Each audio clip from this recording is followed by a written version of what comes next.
আসসালামু আলাইকুম, welcome back to this channel.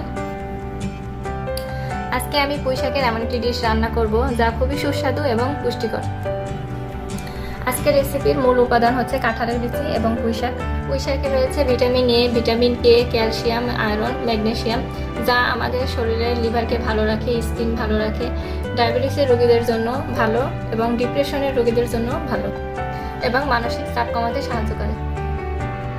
কাঁঠালের বিচিতে রয়েছে carbs, protein, fat, fibre, thiamine, magnesium এবং ফসফরাস, যা আমাদের ত্বকের রিঙ্কেলস কমায়, মেন্টাল স্ট্রেস দূর করে, চোখের জন্য ভালো এবং মাসেল গঠনে সাহায্য করে।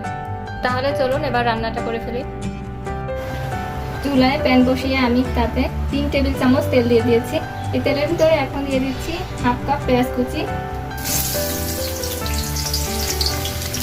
আর দিচ্ছি আমি একটা রসুন কুচি করে রেখেছিলাম, বড় সাইজের রসুন। দিয়ে দিচ্ছি কাঁচামরিচ কুচি, দিয়ে দিচ্ছি স্বাদ মতো লবণ, হাফ চা চামচ হলুদ গুঁড়া। এর মাঝে আরো দিয়ে দিচ্ছি কিছু টুকরো করে রাখা চিংড়ি মাছ। পেঁয়াজটা এতটা নরম হয়ে এলে এই পেঁয়াজের মাঝে দিয়ে দিতে হবে 1 কাপ পরিমাণ কাঁঠালের বিচি।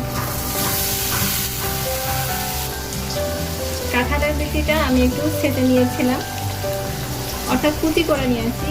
আর এখানে দিয়ে দিচ্ছি এখন পুঁইশাকের যে ডাঁটাটা ছিলে ছোট করে নিয়েছি, সেই ডাঁটাটা দিয়ে দিচ্ছি।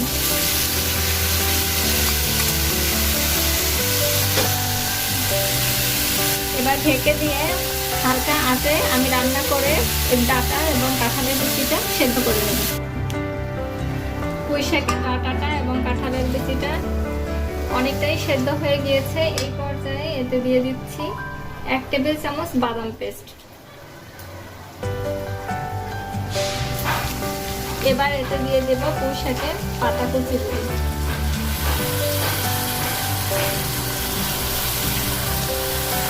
মনে রাখবেন অবশ্যই পুঁইশাকের পাতাটা দেওয়ার পরে আর ঢেকে দিবেন না, তাহলে পুঁইশাকের পাতার কালারটা নষ্ট হয়ে যাবে। কিছুক্ষণ পরে শাকটা সেদ্ধ হয়ে এই পর্যায়ে এসেছে। আমি কিন্তু এখানে একটুও পানি ব্যবহার করিনি, আমি একটু মাখা মাখা ভিজা ভিজা অবস্থায় নামাবো। এখনই আমি শাকটা নামিয়ে নিব। দেখুন কালারটা কিন্তু একদমই সতেজ, সবুজ চকচকে মনে হচ্ছে। যদি ঢাকনা দিয়ে ঢেকে দেওয়া হতো তাহলে এই সবুজ কালারটা থাকতো না। এতক্ষণ আপনারা দেখলেন কিভাবে আমি কাঁঠালের বিচি দিয়ে পুঁইশাক রান্না করলাম। এতক্ষণ আমার ভিডিওটি দেখার জন্য আপনাদেরকে অনেক ধন্যবাদ।